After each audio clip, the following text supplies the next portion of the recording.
Hey friends, do you love an analogy? I sure do. So today, as I was thinking, I was working with a customer and this thought came to my mind about saying no to the enemy. So if you're a mother or a father and you have a child and you're in a park, what's one of the first things that you teach your children? Stranger danger, right? You teach them to say no to strangers that come up to them. And so you teach them over and over and over. And if you think about inside the playground with you, they're safe. But it's the perimeter that potential enemies are lurking. And so there could be a van with a stranger with suckers trying to lure your child away. And you run to the rescue to pull them back into safety where you are. Think about God. It's no different. He teaches us stranger danger. He teaches us to be cautious when the enemy is trying to work in our lives. So the next time you feel the enemy is working, you may not feel it. I should back up. You may not feel it.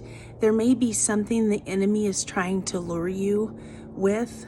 It may not be a sucker like it is with a child, but it's something equivalent to that. And so the next time there's a stranger trying to entice you with a sucker, whatever that sucker looks like for you, you have to stand up and say no, just like the child. The child is being taught by the parent to say no to strangers. God is trying to teach us to say no to strangers. So God in his amazing grace will come to our rescue time and time again when the enemy is near and say, nope, let me pull you back into the safe place under the shadow of my wing where you're safe. But there comes a time when we have to be tested and tried, and we have to have a voice to say no to Satan. Jesus, when he was in the wilderness, had to say no when Satan was tempting him to turn a rock to bread because he was hungry. And Jesus had to say to him, no, man does not live by bread alone, but by every word that proceeds out of the mouth of God.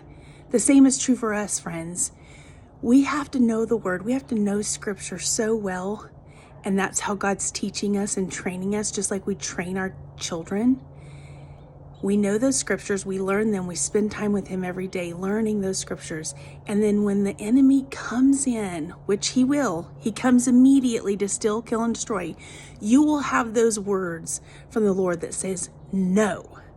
And so God's not always going to be right there to say no for you. Sometimes you have to say no for yourself. I hope this has helped somebody. I love you all. If we haven't had the opportunity to meet, I would love to visit with you. Reach out to us on social media and let's chat. Talk to y'all soon. Bye.